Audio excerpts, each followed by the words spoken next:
또 내게 이르시되 인자야 이 뼈들은 이스라엘 온 족속이라. 그들이 이르기를 우리의 뼈들이 말랐고 우리의 소망이 없어졌으니 우리는 다 멸절되었다 하느니라.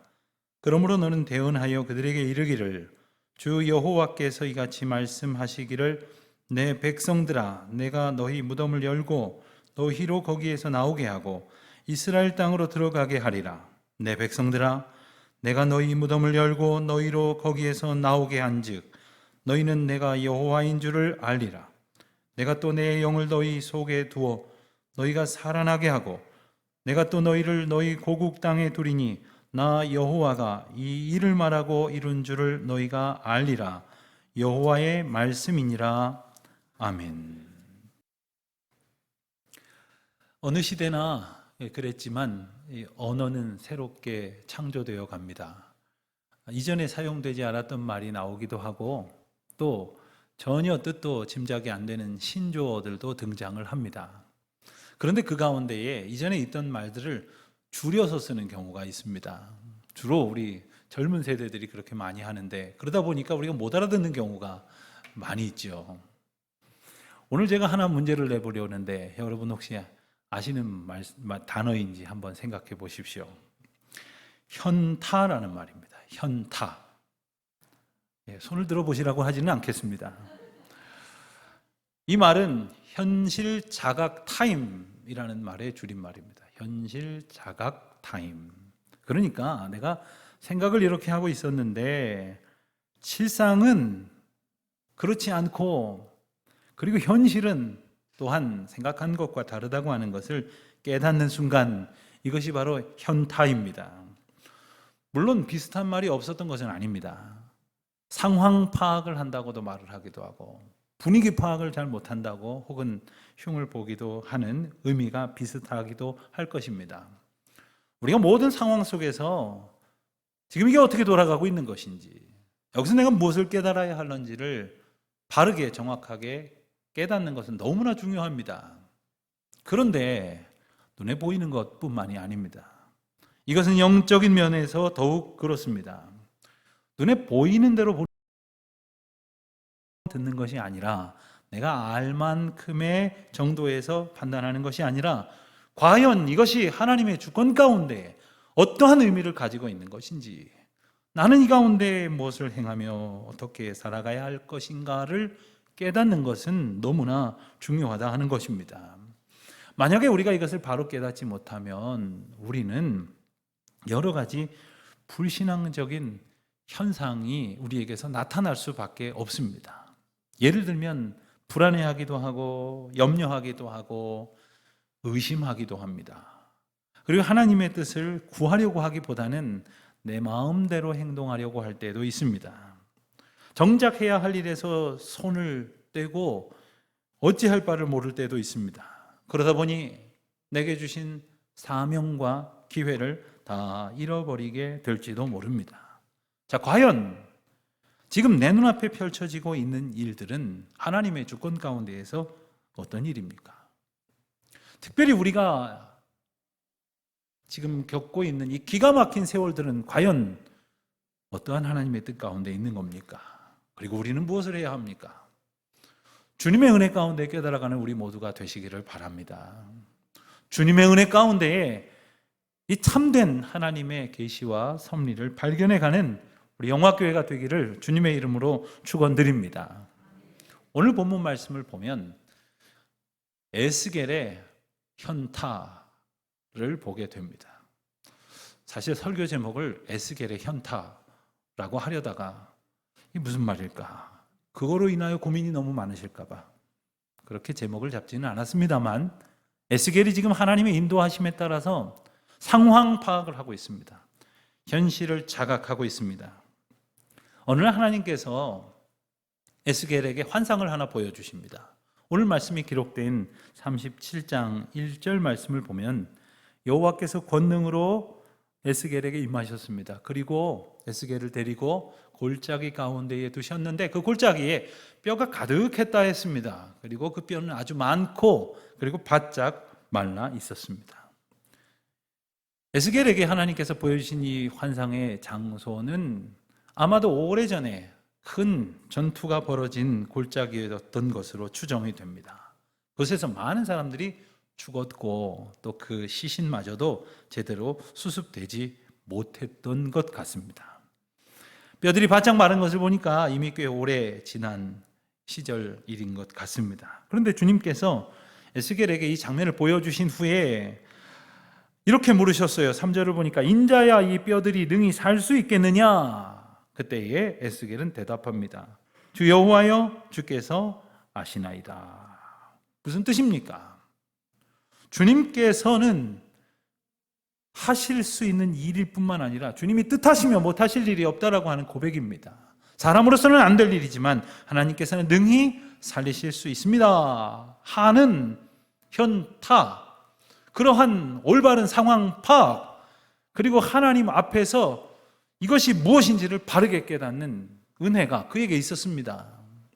사실 인간적으로 생각을 해보면 바짝 마른 뼈 무더기 앞에서 어떻게 그런 생명의 소망을 가질 수 있습니까?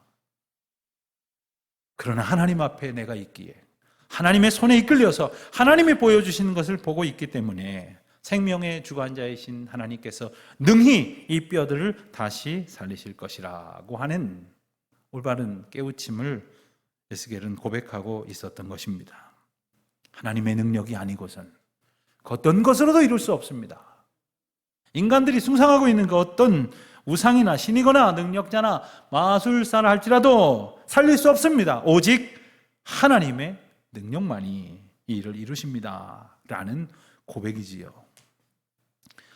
에스겔이 이 분위기 파악을 잘한 것은 이것만이 아닙니다. 하나님께 능력이 있으시다 하는 것만을 깨달은 것 넘어서 더 중요한 것을 깨달았으니 그것은 바로 이 환상을 에스겔에게 보여주시고 그리고 이 뼈가 능히 살겠느냐라고 물으신 하나님의 말씀 가운데에서 그가 하나님의 마음을 헤아렸다는 거예요. 살리시겠다는 하나님의 마음, 정령 일으키시겠다는 하나님의 놀라운 섭리와 의지를 그는 간파했습니다. 그래서 주님께서 아십니다. 주님께서 뜻하신다면 이루지 못할 것이 없습니다 라는 하나님의 권능에 대한 겸손한 인정을 오늘 본문에서는 우리가 발견할 수 있는 것이죠. 우리는 이 짧은 에스겔과 하나님 사이의 대화에서 주님의 능력, 주님의 주권, 주님의 섭리와 사랑과 의지를 우리는 보게 됩니다. 이것을 깨닫는 것이 사실 믿음의 시작입니다. 그리고 그 가운데는 죽은 것과 다름없는 비참한 인생들을 살리시기를 원하시는 하나님의 놀라운 사랑이, 그 사랑이 담겨져 있다고 하는 것을 보여주시는 거죠. 자, 그런데 우리가 이쯤에서 한 가지 짚고 넘어갈 게 있습니다. 주님께서는 에스겔에게 환상으로 이 장면을 보여주셨거든요. 실제 하는 일이 아니라 에스겔을 이끌어서 이와 같은 장면을 보여주셨는데, 그리고 에스겔을 통해서 저와 여러분에게 오늘 이 말씀을 주시는데 과연 이 장면의 뜻이 뭐냐는 거예요. 에스겔은 분위기 파악을 잘했는데 이 보여주신 장면은 무슨 의미를 담고 있느냐. 오늘 말씀 11절에서 주님은 그 열쇠가 되는 그 뼈의 존재에 대해서, 본질에 대해서 말씀하십니다. 인자야 이 뼈들은 이스라엘 온 족속이니라. 이 뼈들은 이스라엘 족속이라 이렇게 말씀을 하고 계세요. 그리고 이어지는 말씀에 그 이스라엘 백성들이 가지고 있는 생각과 그들이 하는 말이 이어지고 있습니다. 우리의 뼈들은 말랐고 우리의 소망이 없어졌으니 우리는 다 멸절되었다. 이렇게 말하고 있다는 겁니다. 그러니 마른 뼈들은 소망도 잃어버리고 생명력도 잃어버린 채, 게다가 스스로 소생할 수 없는 죽음의 절망 속에 있는 이스라엘을 가리킨다고 말씀하셨지 않습니까? 그와 같은 형편 속에 있는 이들을 주님께서 살리시겠다고 말씀하시면서 뭐라고 부르셨어요? 이는 내 백성이다. 내 백성이라 이렇게 부르시는 거예요. 그들을 향하여 언약 백성이라고, 거룩한 하나님의 택함받은 백성이다, 이렇게 부르시고 있다는 것을 우리는 기억해야 합니다. 그래서 그들을 그 바짝 마른 뼈와 같은 이스라엘 백성들을 살리셔서 무덤에서 나오게 하시고 이스라엘로 들어가게 하시겠다고 선포하시는 거죠. 여러분, 이 표현을 들으면서 우리는 뭔가 하나의 장면을 떠올리게 됩니다. 무덤에서 나오게 하셔서 이스라엘로 들어가게 하시는 것처럼 그 옛날 노예되었던 절망 가운데 있었던 이스라엘 백성들을 애굽 땅에서 불러내어 인도하셔서 약속의 땅, 생명의 땅, 가나안 땅으로 들어가게 하셨던 하나님의 놀라운 축복을 우리는 떠올리게 될 것입니다. 아니, 우리도 떠올리는데 이스라엘 백성들이 그것을 잊고 있겠습니까? 다시 살리시겠다는 거예요. 그리고 이미 너희 조상적부터 내가 보여준 그 사랑과 능력 그대로 너희를 살리리라고 약속하십니다. 더 놀라운 것은 14절 말씀을 보면 내가 또 내 영을 너희 속에 두어 너희가 살아나게 하리라, 이렇게 분명히 약속을 하고 계세요. 하나님의 영을 그들 가운데에 부어주신다는 거죠. 이 말씀은 내가 너희들 가운데 있겠다, 내가 너희와 함께 하겠다, 내가 너희를 지킬 것이고 너희를 인도하실 것이다 하는 약속입니다. 아멘입니까? 아멘 하신 분은 이 말씀을 내게 주시는 말씀으로 들은 거고, 미처 아멘을 못하신 분은 이 이스라엘 백성들한테 주시는 모양이다 이렇게 생각하셨을 거예요. 여러분, 모든 말씀은 오늘 우리에게 주시는 말씀이에요. 그리고 어쩌면 이 마른 뼈보다 더 바짝 말라버린 소망 없는 인생들에게 주시는 말씀이기도 한 거죠. 예수님께서 부활 승천하시고 그 십자가를 통해 구원을 이루시고 나면 제자들 곁을 떠나게 되실 것을 아셨잖아요. 그래서 제자들에게 뭐라고 말씀하셨습니까?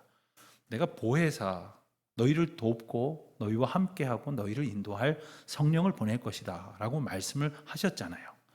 그 말씀의 뜻은 내가 떠나는 것으로 너희들은 고아와 같이 버려지는 것이 아니라 성령 하나님과 함께함으로 언제나 임마누엘이신 하나님이 너희를 인도하실 것이다 라는 약속을 확인시켜 주신 것이거든요. 이스라엘 백성은 언제나 그 약속 위에 살고 있었습니다. 그리고 오늘 이 말씀을 통해서 다시 내가 죽은 듯 소망 없는 마른 뼈와 같은 이스라엘에게 내 영을 부어주리라, 내 영을 너희 속에 주리라고 약속하신 거죠. 혹시 우리 가운데에 정말 나야말로 마른 뼈와 같은 존재다, 아무 소망이 없다, 무엇을 바라봐야 할지 모른다 하는 생각이 드시거든, 우리 이 말씀이 바로 나를 향한 하나님의 약속임을 기억하는 은혜가 있으시길 바랍니다. 자, 그런데 도대체 이스라엘의 형편은 어땠길래 이렇게 바짝 마른 뼈라는 비유를 듣게 되었을까? 한마디로 이스라엘은 죽었다, 이 말씀이에요. 죽었다는 거예요. 소망이 없다는 거예요. 단지 나라가 망하고 그리고 국군이 쇠퇴하였다는 정도가 아닙니다.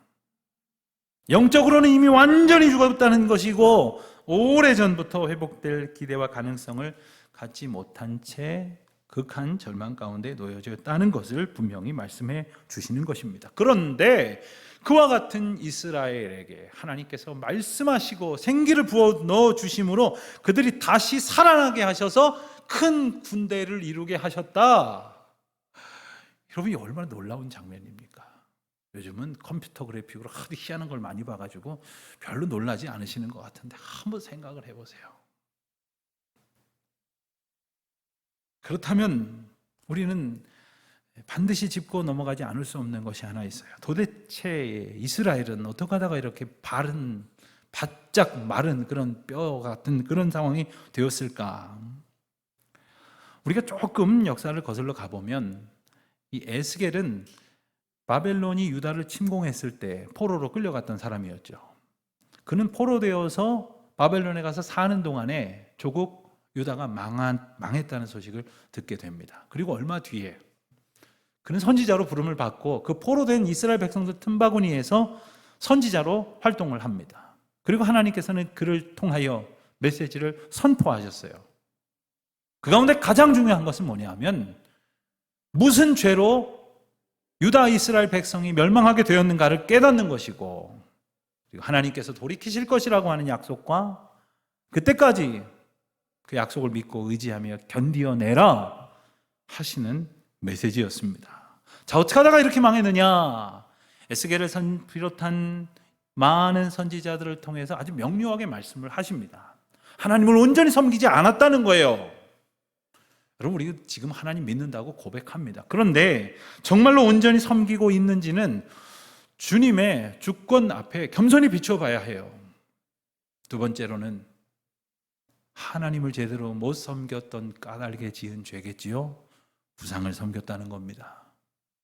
그리고는 하나님을 의지해야 될 때 하나님 의지하지 아니하고 힘센 나라들을 의지한다거나 자기 힘을 의지한다거나 자기가 가진 재산을 의지한다거나 자기가 가진 능력을 의지하는 가운데에 점점 더 하나님으로부터 멀어져서 온갖 악행을 일삼았다. 이것이 유다 이스라엘이 멸망하게 된 이유라고 분명히 말씀을 해 주십니다.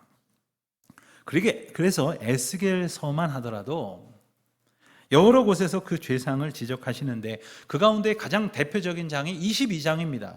그래서 22장에다가 굳이 제목을 하나 갖다 붙이자면 이스라엘의 죄악 목록 이렇게 붙이면 딱 걸맞을 거예요. 그래서 이스라엘로 하여금 똑똑히 보게 하십니다. 너희들의 죄가 이러하다 분명히 말씀을 하십니다. 여러분 보실 것도 없습니다. 그 한 장 전체가 다 그러한 죄로 가득 차 있는데 함축적인 한 절만 본다면 22장 4절은 이렇게 전하고 있습니다. 내가 흘린 피로 말미암아 죄가 있고 내가 만든 우상으로 말미암아 스스로 더럽혔으니 내 날이 가까웠고 내 연한이 찼도다. 그러므로 내가 너로 이방의 능욕을 받으며 만국의 조롱거리가 되게 하였노라. 이 지경이 돼서 망하게 되었다는 거예요. 하나님의 은혜를 받아서 이스라엘은 부요한 나라가 되었습니다.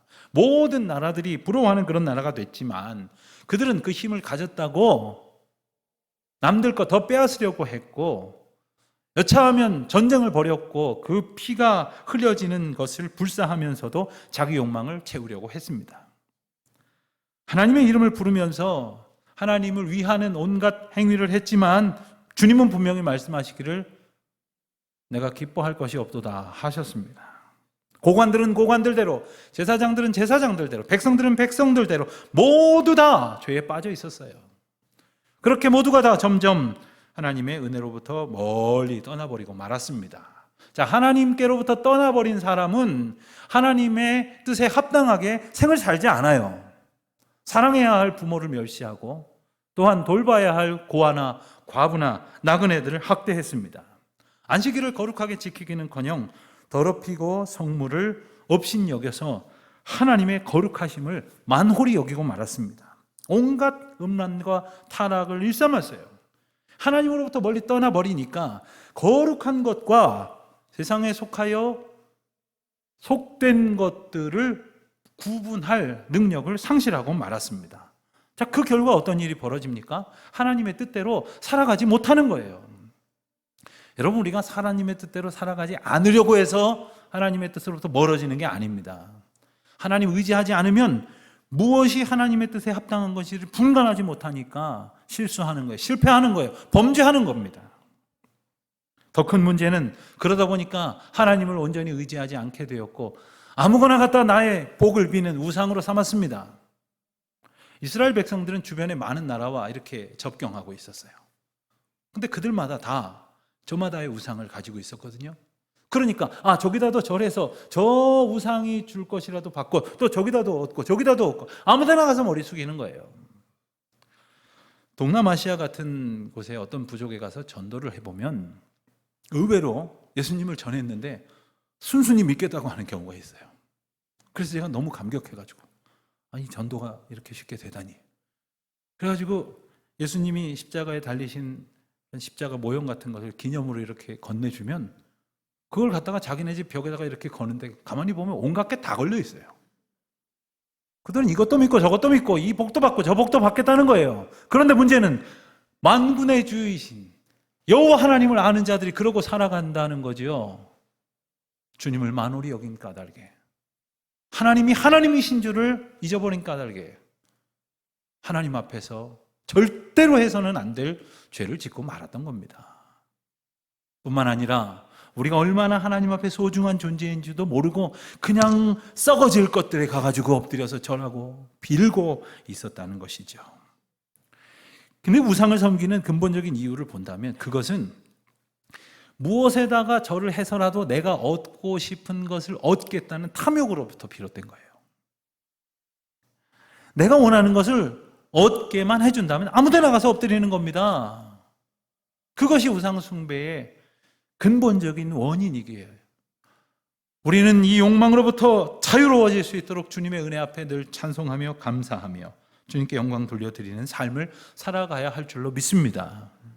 여러분, 하나님이 주신 질서에 의지하여 살아가지 않으면 세상의 무질서의 노예가 되고 마는 것 아닙니까? 이것이 이스라엘이 심판을 면치 못할 이유였습니다. 자, 그런데 이와 같은 죄상 가운데에 있었던 이들이 이스라엘 백성들 뿐만이었을까? 저는 오늘 말씀을 묵상하면서 22장 말씀을 읽어보니 한 번 읽고는 지나갈 수가 없더라고요. 또 읽고 또 읽어보았더니 이게 이스라엘의 죄악뿐만 아니라 고스란히 오늘을 살아가는 우리의 죄와 다름이 없다는 것을 깨닫게 되었습니다. 그렇다면 오늘 우리도 하나님의 진노에 그 징계의 대상일 수밖에 없는 거예요. 아니, 이미 우리가 몰라서 그렇지 바짝 말라버린 뼈로 살아가고 있는지도 모르겠어요. 우리가 서로 보니까 서로 다 그저 그런 눈으로 보니까 다 멀쩡한 줄 알지만 다 죽어가고 있는지도 모르는 거예요. 교회들을 보면서 다 서로가 자기 수준에서 보고 있으니까 죽어가고 있는 건지도 모르는 형편은 혹시 아닙니까? 하나님을 바르게 섬기지 않고 하나님을 온전히 의지하지 않으면 우리는 나약하고 어리석기 때문에 아무거나 의지하는 거예요. 그러다 보니까 거룩한 것, 속된 것 구별하지 못하고 아무데나 가서 엎드려 놓고 아무렇게나 열심히 살아놓고는 나름대로 하나님 앞에 성실과 인내로 살았다고 스스로 기만하고 있는 것은 아닐까 하는 생각을 해보게 됩니다. 오늘 우리는 이 말씀을 보면서 그 마른 뼈들이 되살아나서 큰 군대를 이루게 하신 하나님의 놀라운 기적의 장면을 잠깐 좀 우리 머릿속에 넣어둘 필요가 있겠어요. 하나님께서 에스겔을 그 가운데 보내십니다. 그리고 에스겔로 하여금 하나님의 말씀을 선포하게 하셨어요. 그래서 하나님의 계시를 대언하니까 놀라운 장면이 펼쳐진 겁니다. 막 널려 있는 거죠. 여러분, 킬링 필드라는 영화를 보셨습니까? 혹은 이 캄보디아 같은 나라에 가셔서 이렇게 그 뼈들이 막 모여 있도록 그렇게 아직도 남겨져 있는 그런 유적지들을 보셨습니까? 그렇게 있던 뼈들이 그 하나님의 말씀으로 인해서 움직이더니 이리저리 뒤틀리더니 덜그럭덜그럭거리면서 제자리를 찾아가는 거예요. 힘줄이 이어지고 그 위에 살이 덮이고 그리고 살가죽이 덮여져서 육신으로 회복되었다는 것이에요. 이 얼마나 놀라운 장면입니까? 1부, 2부 때도 그러시더니 뭐 크게 놀라시지는 않는 것 같아요. 요즘은 하도 놀라운 장면들을 하도 많이 보니까. 그러나 한번 생각해 보세요. 마른 뼈가 육신을 회복한다니 어찌 이런 일이 있을 수 있습니까? 그러나 더 우리가 정확하게 봐야 되는 것은 그럼에도 불구하고 그건 육신뿐이었다는 거예요.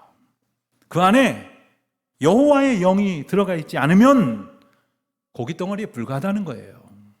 그 말은 오늘 수없이 많은 사람들이 이 세상을 살며 돌아다니면서 저마다 제가 열심으로 살아가지만 그 안에 하나님의 영이 들어가 있지 않으면 살아도 사는 것이 아니라는 것이고 우리도 예외가 아니라는 거죠. 주님이 살리시겠다고 선포하신 그 대상은 놀랍게도 바짝 마른 뼈였다는 거예요. 산소망을 둘 수 없는 그런 것이었죠. 저는 이 말씀을 보면서 우리가 각자 생각하고 있는 어떤 절망의 대상을 떠올리게 되기를 한번 생각해 봤습니다. 그리고 하나님이 물으실 것 같아요. 이 뼈들이 능히 살겠느냐? 그럴 때 저는 에스겔처럼 이렇게 믿음의 고백을 할 수 있을까? 안 될 것 같은데요. 이 형편없이 절망 가운데로 치닫고 있는 이 모습을 살릴 수 있겠느냐. 저는 한국교회 이러는 설교를 별로 좋아하지도 않고 그렇게 설교하려고 하지도 않습니다. 그래서 설교를 이렇게 보다가 한국교회 이야기 하시는 목사님들 설교를 들으면 우리 각자 자기 교회나 잘합시다 그런 생각이 들 때가 있어요.